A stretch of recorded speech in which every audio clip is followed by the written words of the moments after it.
told you, you're not welcome here. You're not welcome anywhere.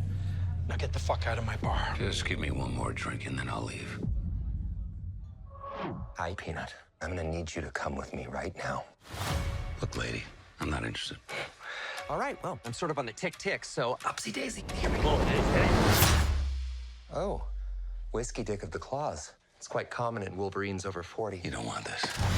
Unless you want to take a deep breath through your fucking forehead, I suggest you reconsider. Kevin, last time we sat down, we broke news. You announced Black Panther during the Thor junket. I requested a low-key movie, and it turned into a series, so I was half right. Yes. So hopefully we can break some news. What are you going to today. request today? I can't wait. I don't know, maybe Howard the Duck, I don't know. They did that. They did that in the 80s. I know, I was maybe coming back, you know. But, you know, this movie, Deadpool, broke a lot of norms for superheroes. And we've seen a lot of people try to replicate that success. I'm not going to name the series or whatever, but this is also breaking the norm for Disney as the type of film they've produced. So how was that navigating that space for the studio as a producer with this title?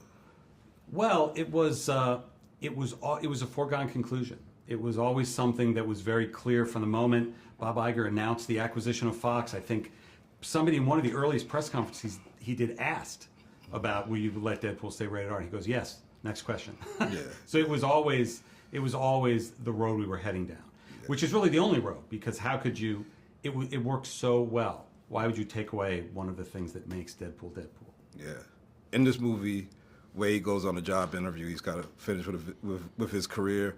And now you're like a Cinti producer. You've produced over 100 titles. If you was outside of the Marvel universe in some variant life, yes, what type of movie would you be producing?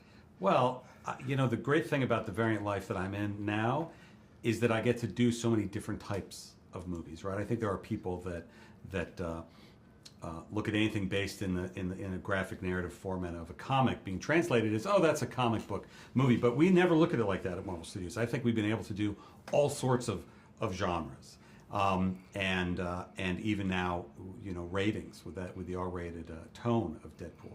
So I found that the Marvel Universe is such an amazing place to tell all different types of stories, whether it's on Disney Plus or particularly in theaters, that I haven't come across a genre that I've said, you know, I'd love to do that, and our hands are tied, we can't. Maybe that exists somewhere down the road, but we haven't encountered it yet. Black Panther was, and Deadpool has been like great box office titles for this, but I feel like Black Panther like showed the world a little bit about the power of the black box office. Marvel has always had a diversity of characters, and it's never like really been an issue. But as a producer, did that open your eyes to anything as far as like audience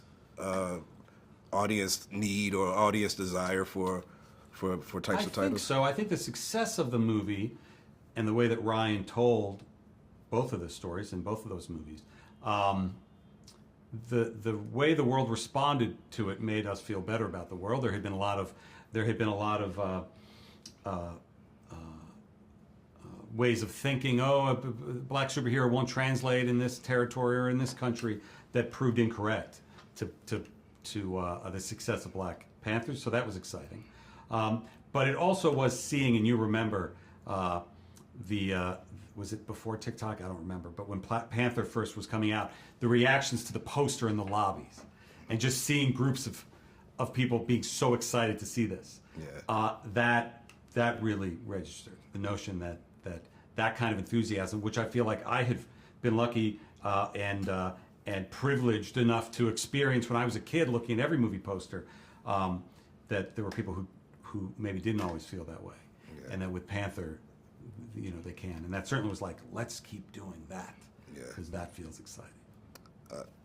And I have to ask. I'm tempted to ask about Howard the Duck now that we brought it up, but you know, like going back a little bit past that, we think about the history of Marvel cinema and Blade, and it's been you know, like a challenge to bring any film to screen. But it's been a couple, you know, some years since you announced. Yes. Now that Deadpool is going R-rated, is it gonna, with Disney, does it change how you can make Blade as opposed to when y'all first started developing and. I think that's right. I mean, for the last few years, as we've been trying to crack that movie, the most important thing for us is not rushing it and making sure we are making the right Blade movie, because there were some great Blade movies years ago. They were all rated R. Yeah. So I think that's inherent, like Deadpool, inherent with the character of Blade.